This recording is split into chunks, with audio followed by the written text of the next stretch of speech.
Dans un avis du 9 janvier 2025, l'autorité de la concurrence formule des recommandations aux éditeurs de systèmes de notation de produits et services.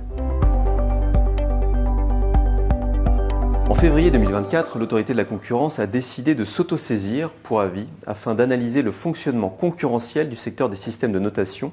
visant à informer les consommateurs sur les caractéristiques liées au développement durable des produits et services de consommation. Dans son avis, l'autorité constate que les systèmes de notation sont en plein essor dans de nombreux secteurs.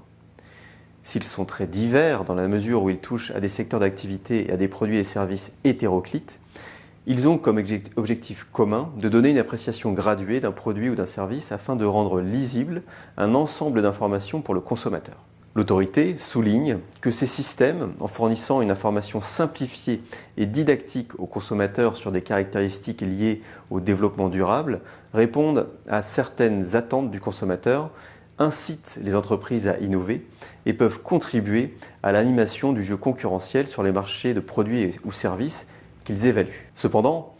l'autorité émet des réserves sur les systèmes de notation élaborés ou construits conjointement par des concurrents lorsqu'ils aboutissent à ce qu'une grande majorité de leurs produits reçoivent une notation similaire sur un produit donné, autrement que par les mérites. Elle souligne que la notation doit reposer sur des critères objectifs et non résulter d'une action concertée visant pour les entreprises à éviter de se faire concurrence sur ce paramètre, ce qui pourrait constituer une pratique contraire au droit de la concurrence. L'autorité attire par ailleurs l'attention des éditeurs sur la tenue des travaux préparatoires d'un système de notation lorsqu'ils impliquent de réunir des concurrents. Elle rappelle que les règles relatives aux échanges d'informations et au risque de collusion dans ce contexte et souligne les enjeux de la représentativité des participants à ces réunions, notamment lorsque les entreprises qui participent fabriquent ou distribuent les produits qui seront notés ou lorsque le système de notation émane des pouvoirs publics ou revêt un caractère contraignant. L'autorité formule les recommandations suivantes aux éditeurs de systèmes de notation.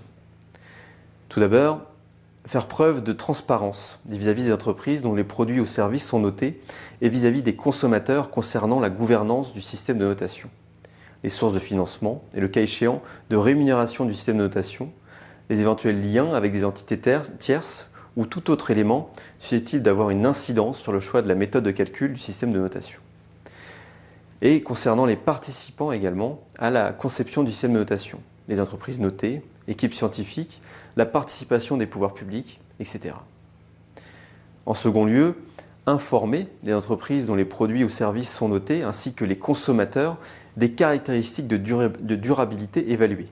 ainsi que de l'ensemble des éléments permettant la construction de la note, les données, les critères, les systèmes de pondération et son actualisation. Ces informations doivent être claires, lisibles et accessibles rapidement et facilement. En troisième lieu, il est recommandé de veiller à la solidité de la méthode, les critères de notation et pondération accordés à chacun d'entre eux, à la fiabilité des méthodes, la précision et l'exactitude,